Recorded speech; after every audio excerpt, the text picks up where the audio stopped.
In the last year, DRW has secured a number of great outcomes for our constituents using a multimodal advocacy approach.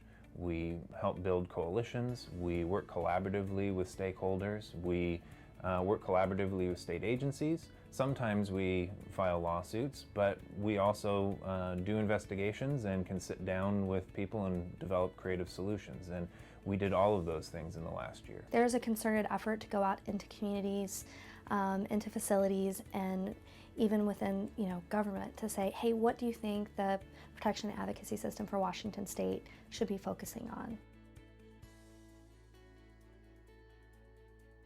Allies in Advocacy is a cross-age, cross-disability advocacy organization. It's made up of people with disabilities. It's a very skilled self-advocacy group. We developed the Proclamation for the Dignity and Rights of Human Beings, and the document was entered into congressional record. And Disability Rights Washington's role in the Allies group is really just one of facilitation and support. In June of 2014, Disability Rights Washington, along with OSPI, met with the Washington State School Directors Association, WSSDA, and we talked about, critical parts of any policy that we'd want to see in place. And as a result, WSSDA created Sample Policy 2337. What's really amazing is the focus on promoting education around disability history and awareness to make sure that students learn that they should focus on the whole person and not just on the individual's disability. DRW joined in a lawsuit that was requiring Regence to cover neurodevelopmental therapies to the same extent that it covers other treatments and surgical procedures. The lawsuit was requiring that Regence stop using limitations and caps that were preventing people from accessing these therapies that they needed. So in 2014, the court recognized that DRW has authority to stand in a lawsuit to advocate on behalf of its constituents with developmental disabilities and mental health conditions. And later in 2014, the parties were able to reach an agreement, and under that agreement, as promised, Regence has started covering these therapies without limitations. In 2014, the work we'd been doing at Lakeland Village was recognized by the Centers of Medicare and Medicaid Services. They found over 40,000 legal violations resulting from the inadequate services that DRW had uncovered.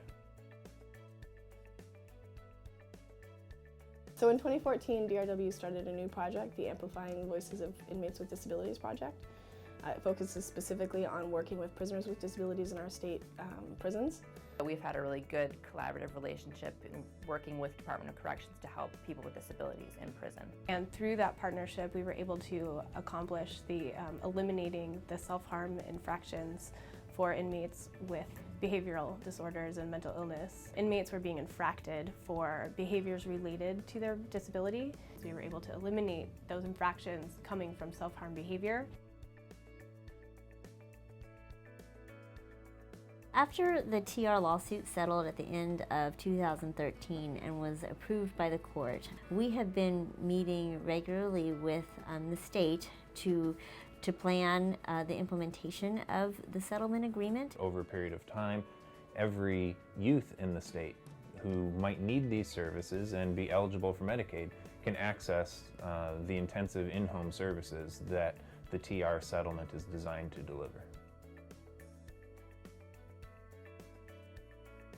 Because of the shortage in community mental health beds, people were warehoused in local hospital emergency rooms because they had been deemed a danger to themselves or others and needed psychiatric treatment.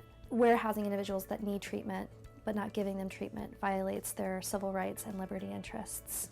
And Department of Assigned Counsel reached out to us along with the ACLU of Washington and NAMI of Washington and did a joint friend of the court brief.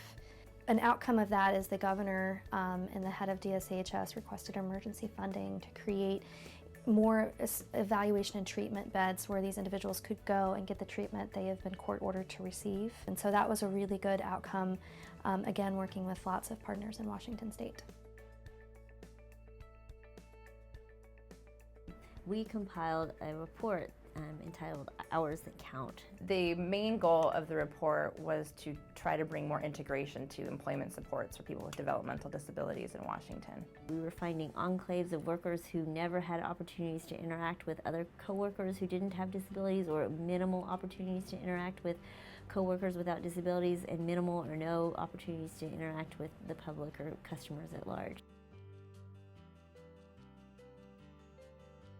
In 2014, Disability Rights Washington began looking at the issue of the Washington State Bar Association's application to become a lawyer in Washington State. We realized there were a couple of questions on there that singled out applicants who had sought mental health treatment, and we had a lot of concerns that, one, they were singling out applicants who had the insight to get treatment, and second, they were asking them questions about their treatment, including treatment records. We got a group of stakeholders together: law professors, law schools, firms, organizations. We captured the voices of these people and produced a video called Questions of Discrimination.